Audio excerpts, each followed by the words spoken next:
욥기 강의 14번째 시간입니다.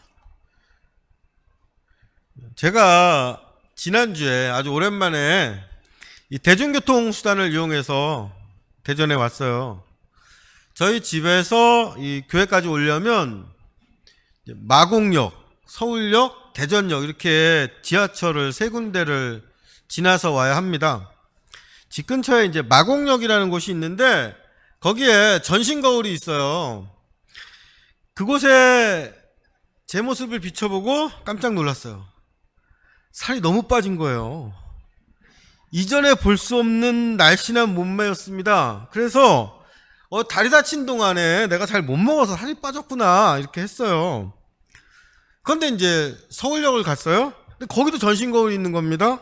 비춰봤더니 예전하고 그렇게 많이 다르지 않아요. 그냥 둥글둥글한 모습이었습니다. 이상하다. 살이 안 빠졌나 보네? 했죠. 대전역에 왔더니 여기도 전신 거울이 있어요. 거기에 딱 저를 비춰봤는데 깜짝 놀랐습니다. 곰돌이 푸. 그냥 막 굴러갈 것 같은 몸매인 거예요. 이상하지 않습니까?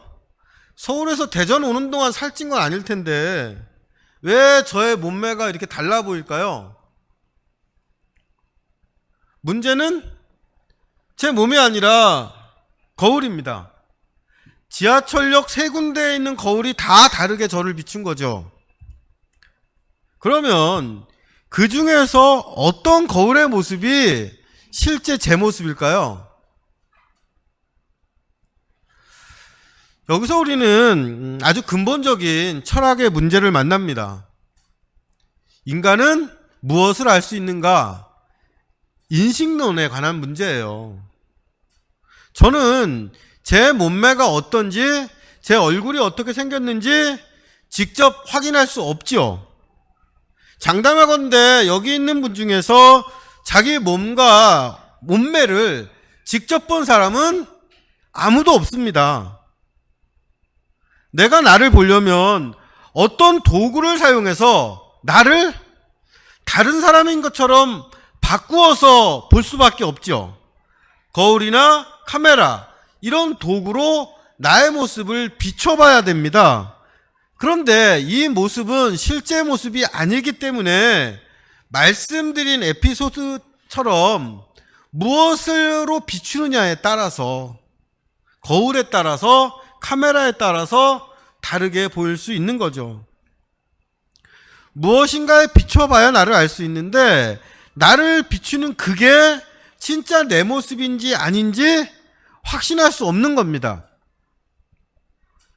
그러면 어떻게 하면 어떤 모습이 진짜인지 아니면 어떤 모습이 나와 정말 가까운지 알 수 있을까요? 그걸 확인할 수 있는 방법이 뭘까요? 누군가 다른 사람이 저와 동행하는 겁니다. 어떤 사람이 저와 함께 거울에 서서 어떤 거울이 진짜 내 모습인지를 확인해 주면 되죠. 첫 번째 지하철역에서 봤던 날씬한 모습이 실제 내 모습이면 좋겠는데 같이 갔던 사람이 아니래요.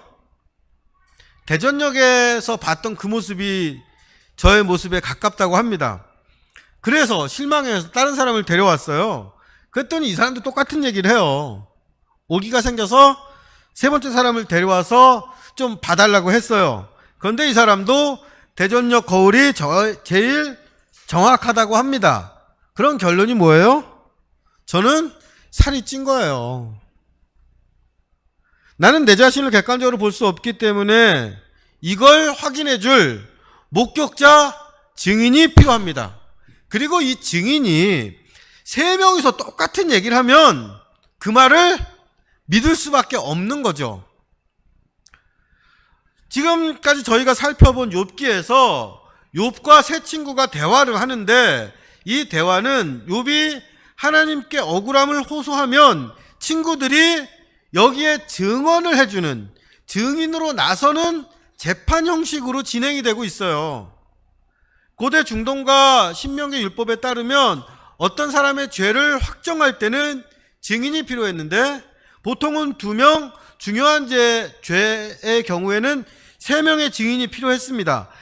인간은 자기 잘못을 모르거나 잊어버렸거나 속일 수 있기 때문에 증인이 필요하고, 증인 3명이 똑같은 소리를 하면, 똑같은 증언을 하면 죄가 확정이 되는 거예요. 그런데 3명의 친구들이 모두 욥에게 잘못이 있다고 해요. 욥이 죄인이라고 증언을 합니다. 이걸 거부하는 건 다른 사람의 증언에도 실제 내 몸매는 날씬한데 대전역 거울이 이상해, 이렇게 투덜거리는 사람과 같은 거죠. 지금 욥이 그런 상황입니다. 욥과 세 친구들의 대화가 한 차례씩 이어졌는데 세 사람이 똑같은 충고를 해요. 욥에게 숨겨놓은 잘못이 있으니까 회개하고, 그리고 하나님께 돌아서라고 얘기합니다. 심지어 어떤 사람은 지금 네가 받고 있는 이 벌이 실제로 네가 저지른 죄보다는 가벼워, 이런 말을 하기도 했죠. 친구들이 이런 비판적인 말만 한 건 아닙니다. 세 친구 모두 회개하면 용서받고 회복될 수 있다는 말도 했죠. 하나님은 아프시게 하다가 싸매시고, 내 시작은 미약하였으나 내 나중은 심히 창대할 것이고, 네가 마음을 정해서 하나님께 손을 들면 너에게 희망이 생기고 안전해질 것이고 평화롭게 내 삶을 마칠 것이라는 말도 해주었어요. 그러면 이제 욥이 할 수 있는 선택은 3명의 친구들의 증언을 인정하고 그 사람들의 충고를 듣는 겁니다. 그만 고집 부리고 자기 주장 내려놓고 친구들 충고대로 내가 무슨 잘못했나 꼼꼼히 살펴보고 회개하는 거예요. 그런데 욥은 이걸 거부합니다. 욥기 12장 2절 3절이에요. 너희만 참으로 백성이로구나. 너희가 죽으면 지혜도 죽겠구나. 나도 너희같이 생각이 있어 너희만 못하지 아니하니 그 같은 일을 누가 알지 못하겠느냐. 욥은 세 친구들에게 이렇게 말합니다. 너희들만 진짜 하나님 백성이고 너희들만 삶의 이치를 깨닫고 하나님을 경외한다고 생각하지 마. 나도 너희들 정도의 생각은 있어 라고 반박을 해요. 욥이 이 3명의 친구의 증언을 거부하고 내가 옳다고 합니다. 그런데 생각해보면 이게 정말 어려운 일이에요. 예를 들어서 이런 상황을 한번 생각해보죠. 제가 오늘 설교를 마치고 내려가는데 성도님들 중에 한 분이 요즘 목사님 설교가 왜 그래요? 이렇게 말하셨어요. 그럼 제가 이 말을 듣고 태어난 척해도 마음이 뜨끔하겠죠. 그런데 이제 말씀 나눔을 이렇게 하는데 참여를 안 하고 어떤 분이 이렇게 계십니다. 그래서 왜 말씀 나눔 안 하세요? 물어봤더니 설교에 공감되는 게 하나도 없어갖고 나눌 게 없습니다, 이렇게 얘기를 했어요. 이 말을 듣고 집에 갔더니 유튜브로 설교 들은 제 와이프가 당신 설교는 왜 이렇게 알맹이가 없어? 라고 얘기를 했습니다. 이렇게 제가 3사람한테 설교에 문제 있다는 얘기를 들어요. 그러면 저는 일주일 내내 제가 했던 설교 영상과 원고를 다시 보면서 내가 무슨 문제가 있나, 이제는 그만둘 때가 됐나 막 고민할 거예요. 이게 보통 사람이죠. 그런데 이런 말을 듣고요, 당신들이 뭘 알아, 다들 영적인 귀가 막혔군, 이런 훌륭한 설교를 듣고도 은혜를 못 받다니, 이러면요, 이렇게 말할 수 있는 분을 제가 몇 분 아는데 보통 분들이 아니에요. 이런 분들은 정말 이렇게 세상에 사람들이 다 나한테 손가락질해도 오직 주님만 붙잡는 그런 분들이에요. 그런데 이런 분들은 대체로 주변 사람들이 이렇게 다 떠나갑니다. 그런데 욥이 이래요. 충고를 안 받아들입니다. 욥이 친구들의 충고를 받아들이지 않는 이유가 뭘까요? 욥기 12장 5절에서 욥이 이렇게 말합니다.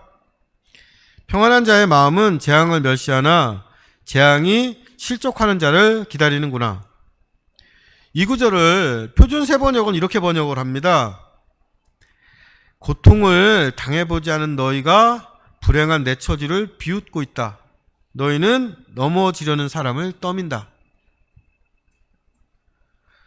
섹스피어의 로미오와 줄리엣에도 비슷한 말이 나와요. 로미오가 하는 말인데, 상처를 입어본 적 없는 사람들이 흉터를 두고 농담한다 라고 얘기를 해요. 지금 욥의 친구들은 흉터를 보고 욥에게 네가 잘못해서 하나님이 상처 주신 거야 합니다. 흉터를 보고 농담하는 게 아니라 그거보다 더 잔인하게 그 흉터를 보고 그건 네가 죄를 지었다는 증거야 라고 낙인을 찍는 거예요. 욥은 이런 말들이 고통을 당해본 적 없기 때문에, 친구들이 평안한 사람들이기 때문에 이런 말을 한다고 이야기합니다. 욥은 세 친구와 논쟁을 하면서 이들이 지난주에 말씀드렸던 인과응보, 하나님의 정의에 집착하는 이유를 알았어요. 그건 자신들의 평안함 때문이었습니다. 친구들은 평안해요. 그 사람들은 이 평안이 자신들의 선함, 자신들이 하나님의 정의에 맞는 일을 했기 때문에 받는 거라고 믿습니다. 그런데 욥의 말대로 이유를 모르는 재난이 있다면, 예외 상황이 있다면 자신들이 누리는 이 평안도 언제든 사라져서 욥처럼 비참한 상태가 될 수 있죠. 그렇다면 굉장히 불안할 겁니다. 그래서 이들은 이 불안을 몰아내고 자신들의 평안함을 지키려고 합니다. 그러려면 지금 고통당하고 있는 그 욥이 죄의 대가를 치르는 사람이 되어야 하는 거죠. 욥은 욥기 13장 12절에서 이렇게 말합니다. 너희 격언은 재 같은 속담이요 너희가 방어하는 것은 토성이니라. 성경에서 재는 쓸모없는 쓰레기라는 뜻이고, 토성은 무너지기 쉬운 흙무더기라는 뜻이에요. 욥은 친구들에게 니들이 하는 충고는 쓰레기고 너희들의 주장은 금방 무너지는 모래성 같아 라고 합니다. 평안한 인생에서 나오는 친구들의 충고는 지금 고난을 겪고 있는 욥에게 아무 쓸모없는 말이고, 인과응보, 하나님의 정의를 주장하는 그 친구들의 논리는 이 세상에서 고통과 슬픔을 겪고 있는 그 많은 착한 사람들의 고통스러운 삶을 설명하지 못하는 허망한 말이라는 뜻입니다.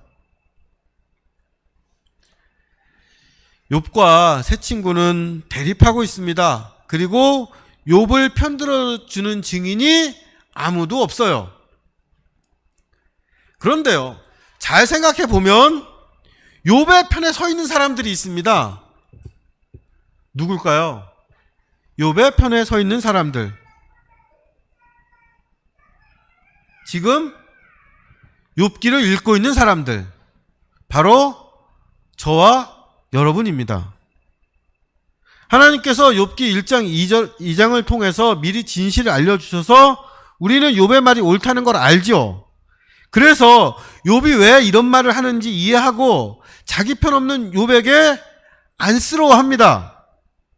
하나님께서 우리에게 먼저 진실을 알려주셔서 우리는 욥의 편에 서 있어요. 왜냐하면 그렇게 하지 않으면 우리도 친구들처럼 욥의 말을 이해할 수 없기 때문입니다. 이게 무슨 뜻이냐면요, 욥이 이제 앞으로 하는 말들이 전통에서 벗어나고 신앙과 불신앙의 이 경계 사이에 있어서 아주 위험한 말들입니다. 우리가 먼저 욥이 옳다고 생각하고 욥의 편에 서지 않으면 이걸 이해하고 받아들일 수가 없다는 뜻이에요. 예를 들면 욥기 12장 6절에 나오는 욥의 말입니다. 욥이 이렇게 말해요. 강도의 장막은 형통하고 하나님을 진노하게 하는 자는 평안하니 하나님이 그의 손에 후히 주심이니라. 요 앞부분에서 욥기 9장 22절에서 욥이 한탄하듯이 이렇게 얘기했습니다. 하나님께서 온전한 자나 악한 자나 멸망시키는구나 이렇게 한탄을 했어요. 그런데 12장에서는 욥은 하나님은 강도 같은 사람들의 소굴을 그 집을 형통하게 하시고 하나님을 화나게 하는 사람들을 평안하게 하신다. 하나님은 이런 강도와 하나님을 진노하게 하는 그 악한 사람들의 손을 부유하게 하신다. 이렇게 말해요.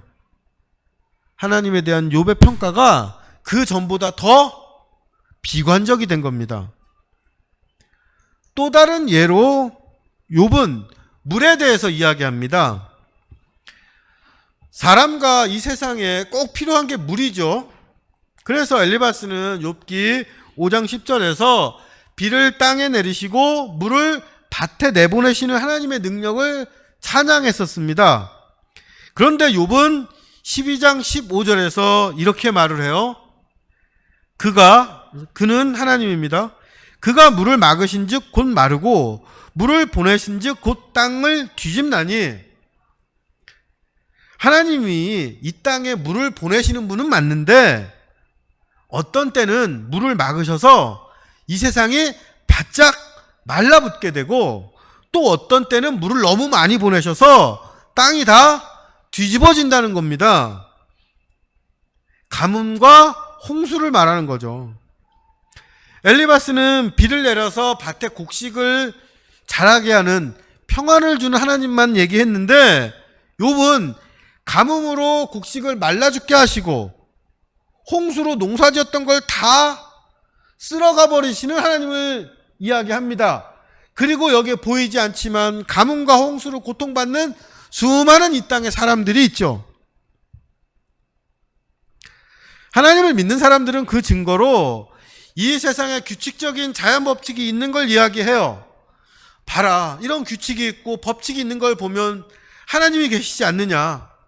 반면에 하나님을 믿지 않는 사람들은 그런 전능하신 하나님이 있으면 왜 세상에 재난이 있어? 왜 가뭄과 홍수로 사람들이 굶어 죽고 떠내려가? 이렇게 말하죠. 이런 말로 하나님의 선하심과 존재를 부정합니다. 그런데 지금 욥이 이런 하나님 믿지 않는 사람들이 하는 말을 하고 있는 거예요. 그리고 욥은 여기서 한 발 더 나갑니다. 욥기 13장 1절에서 3절이에요. 나의 눈이 이것을 다 보았고 나의 귀가 이것을 듣고 깨달았느니라. 너희 아는 것을 나도 아나니 너희만 못하지 않으니라. 참으로 나는 전능자에게 말씀하려 하며 하나님과 변론하려 하노라.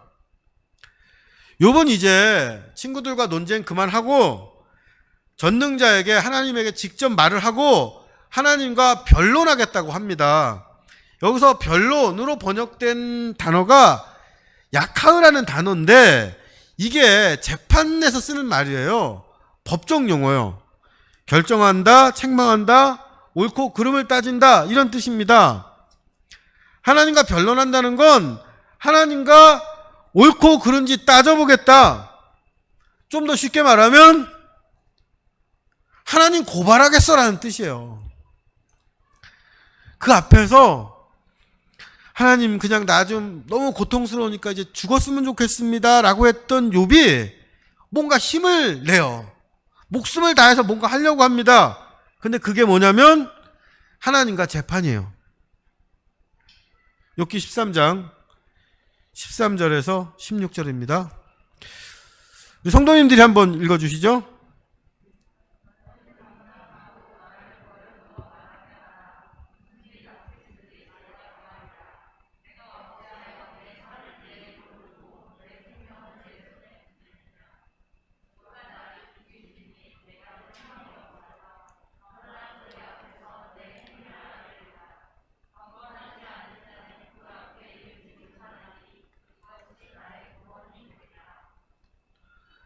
욥의 각오는 아주 비장합니다. 내가 무슨 말 하더라도 내버려 두라고 친구들에게 말하면서 내 살을 내 이로 물고 내 생명을 내 손에 두겠다고 해요. 이 내 살을 내 이로 문다, 이건 우리말로는 이를 악문다라는 뜻이에요. 각오를 단단히 한다는 뜻입니다. 내 생명을 내 손에 둔다는 말은 내 목숨을 내가 책임지고 내 목숨 걸고 이런 뜻이에요. 욥은 목숨을 걸고 하나님과 재판하길 바랍니다. 그러면서 욥은 하나님이 나를 죽이시면 희망이 없겠지만 하나님께서 나의 행위, 내 삶에 대해서 이야기해 주실 거라고 믿습니다. 경건하지 못한 사람은 하나님 앞에 가지도 못하겠지만, 하지만 자신은 하나님과 소송을 해서 하나님 앞에 가서 하나님한테 말씀을 드리고 그것이 자신의 구원이 될 거라고 생각을 합니다. 욥기 13장 22절에서 23절입니다. 그리하시고 주는 나를 부르소서 내가 대답하리이다. 혹 내가 말씀하게 하옵시고 주는 내게 대답하옵소서. 나의 죄악이 얼마나 많으니까 나의 허물과 죄를 내게 알게 하옵소서. 욥이 바라는 건 하나님께서 재판정에 자신을 불러주셔서 하나님은 자신의 말을 듣고 자신은 하나님의 대답을 듣는 겁니다. 자신에게 죄가 있다면 그게 얼마나 많은지, 자신의 허물과 죄가 다른 사람보다 더 큰 재난을 받을 만큼 그렇게 많고 중대한 건지 확인하고 싶다는 거죠. 증인들이 아니라 하나님과 1대1로 재판하길 바라는 겁니다. 지금 욥처럼 하나님을 고발하겠다고 생각하는 거, 내가 죽더라도 하나님 만나서 하나님 부당하십니다, 잘못되셨습니다 라고 말하고 그 앞에서 내 억울함을 이야기하고 하나님의 대답을 듣기 바라는 거, 이거를 고대 종교에서는 뭐라고 불렀을까요? 이걸 신성모독, 불경, 감히 생각해서도 안 될 교만이라고 했어요.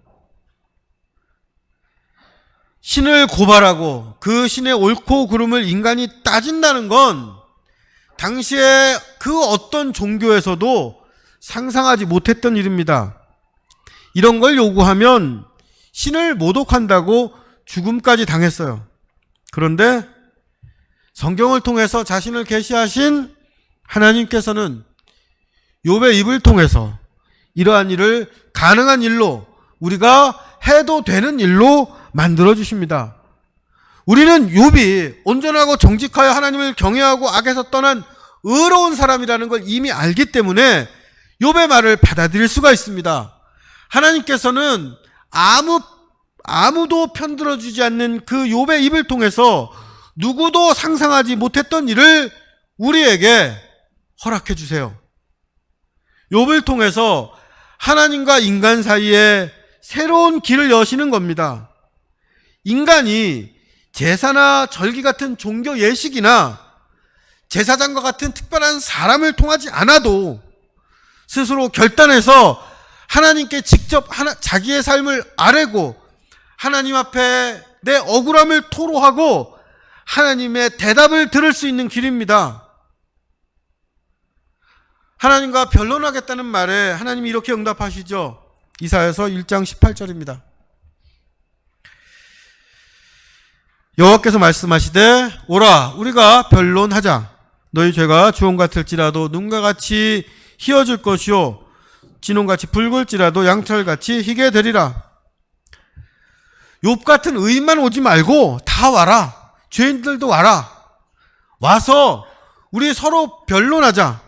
누가 옳은지 따져보자. 그리고 나면 주홍 같은 죄가 눈과 같이 희어지고 진홍빛같이 시뻘건 죄가 양털같이 희게 될 것이다. 이게 하나님의 말씀입니다. 기꺼이 우리의 재판 요청과 고발 변론을 받아주시겠다는 말씀이에요.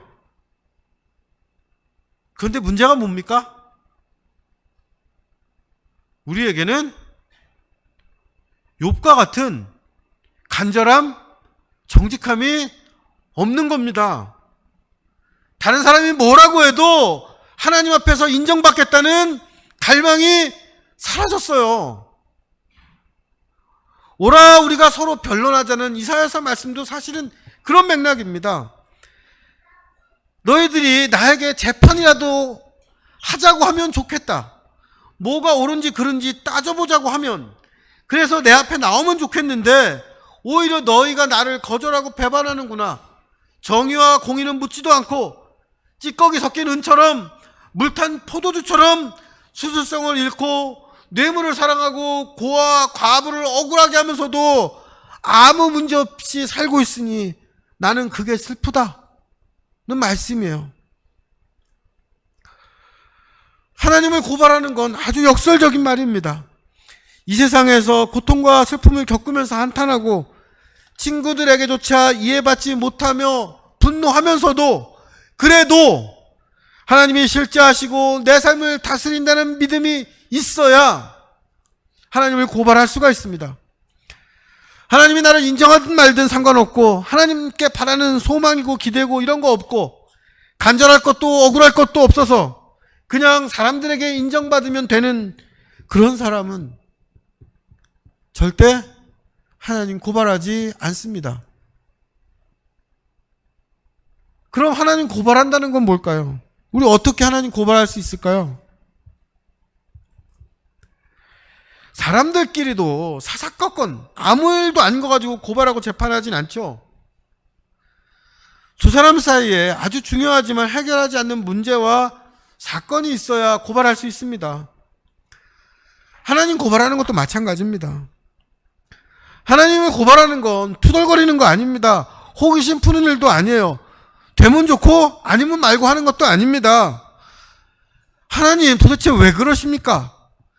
제발 이것만큼은 내가 모르고 넘어갈 수가 없습니다.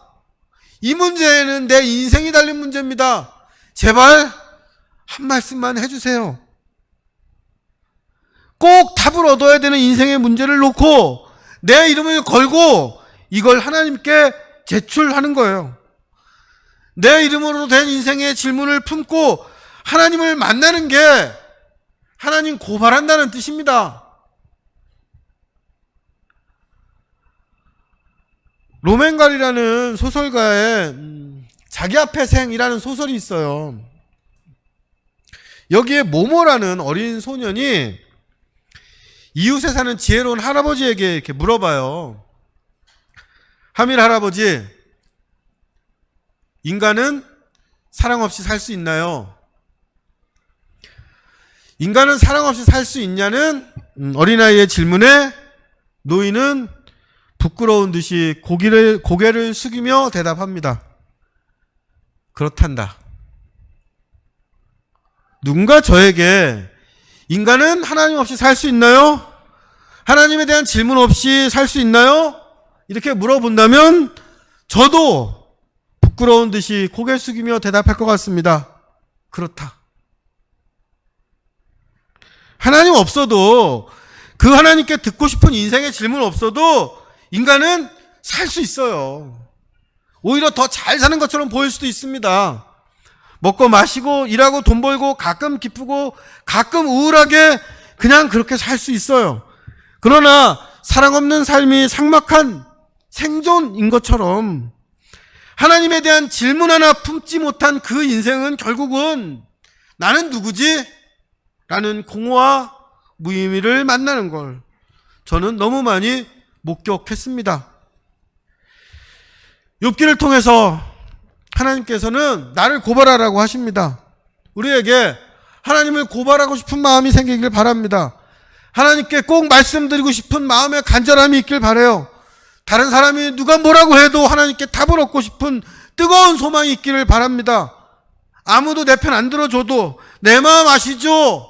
하나님께 주장할 수 있는 마음의 중심이 있기를 바랍니다.